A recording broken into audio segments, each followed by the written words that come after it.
over the years, I've often spoken about my mentor and the lady who trained me. Well, you know what? I am blessed today because she's sitting right beside me. This is Lyndsay Loveridge. Now, she's been quoted in many magazines around the world for being instrumental in my success, which I still believe to this very, very day, Lyndsay. You have been so instrumental in my success. But before I get Lyndsay to have a little chat, here's a few numbers for you. She started hairdressing in 1964 and she finished her connections with the industry in 2018. That's 54 years of hairdressing. Lyndsay, welcome. Welcome to you, to everybody that follows me, welcome. Thank you, Patrick. So tell us about the industry and how much you've seen it change over the years.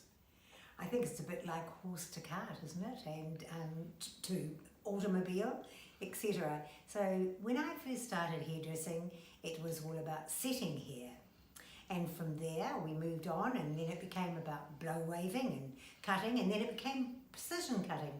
From there it became precision colouring.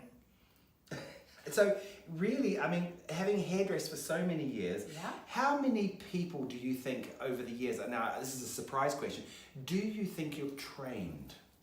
I know that in terms of apprenticeships, it's in excess of 125 to completion, with very few not being completed. So apart from that, we've had, as you remember, numbers of salons and large numbers of salons. So in terms of people that I've worked with and touched, insurmountable. It is incredible. I mean, that's a huge number of hairdressers that have gone on to be successful hairdressers, working in their own businesses, not only here where I'm from in New Zealand, but also worldwide. Yes. You know, you've got a huge stable of hairdressers.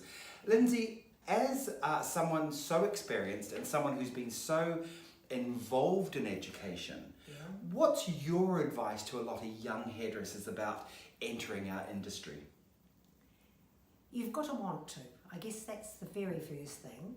And you've got to be prepared to do the training and the whole 9 yards. There's good times, there's bad times, there's times when you want to give up, but you mustn't give up because the prize is worth having. I mean, this is a multi-billion-dollar industry now, isn't it? It is. So the changes you've seen. So at the very beginning, when setting was such a big thing, I mean, your salon days were crazy, weren't they? They absolutely were, because we had what we call the weekly regular. And so we had clients every 15 minutes, and we fitted the comb-ups in between those 15 minutes. And I tell you what, this guy, he was the king of it. He could do it. Oh no, I think you're the queen of the comb-ups myself. Lyndsay, what's funny, and I'm sure many of our viewers here would love to know, I hate to ask this, but what was your first impression of me? When I got past the big hair, all the hair that the boy had, he was memorable. He really was. He was so full of vigour and full of life, and he had lots of talents. And I watched him actually from his very early days when he worked in a music store, to moving on from there and going to the Farmers, where he became a display artist. That was a very big time in those days. I watched him on stage when he was acting, and I watched him move amongst people, and I watched his social life as well. And I thought, this is a guy I want to have something to do with. So I remember coming to the salon, and I asked a friend of mine, was there any courses that I could do on long hair, funnily enough, that I could do of an evening where I could learn how to do a little bit of hair, because I was involved in theatre and also window dressing, so my mannequins needed their hair doing. And she told you, didn't she, that I was interested? She did. Yes, she did. Yeah. And I said, get back on the phone to that guy and get him to come in. And which I did. And I went back literally the next day. And at the end of our talk, you offered me an apprenticeship. I did. But you also gave me 1,000 hours, didn't you?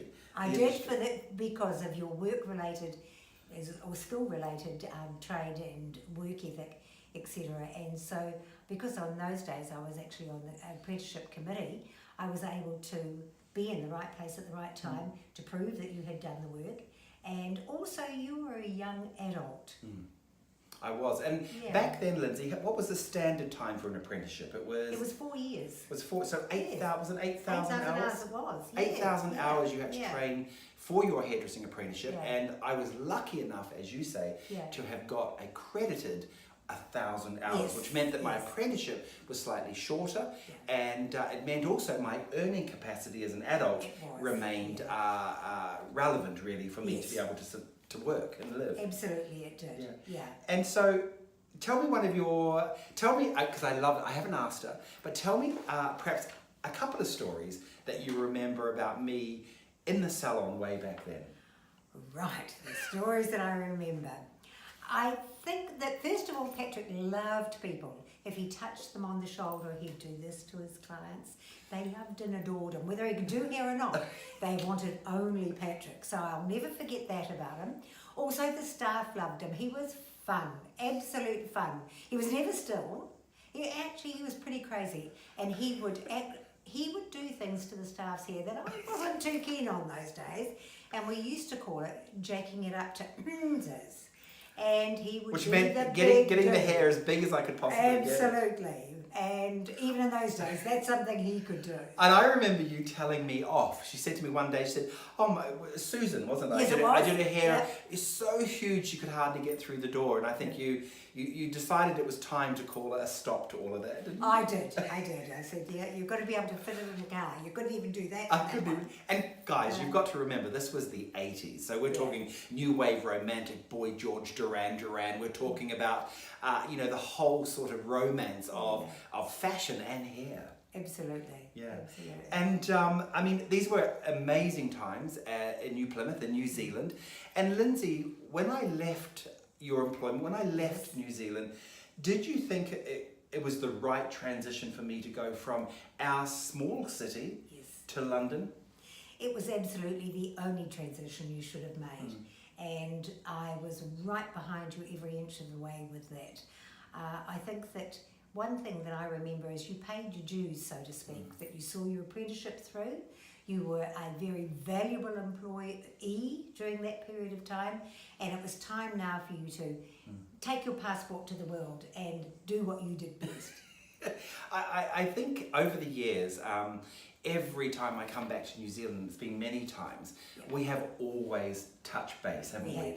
Lyndsay, to all of you out there, is still to this very day my mentor. So I'm able to talk to Lyndsay as honestly and as fluidly as I want because you have followed me through all these years, haven't you? Yes, I have, very much so.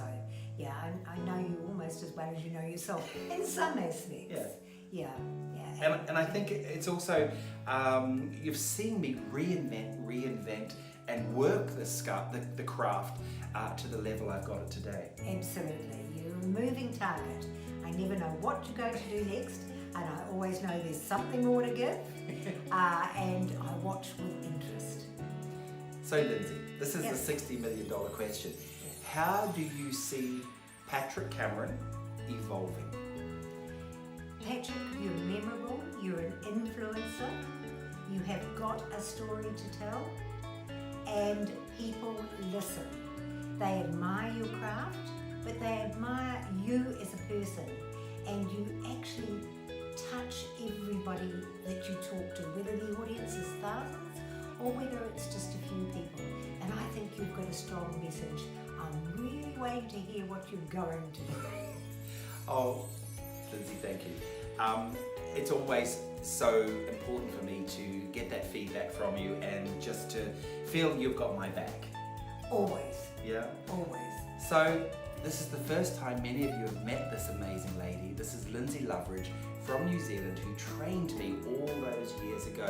So Lyndsay, let's wait and see what happens and where the future takes me. But wherever the future takes me, my darling, you're coming with me. Okay, thank you so much.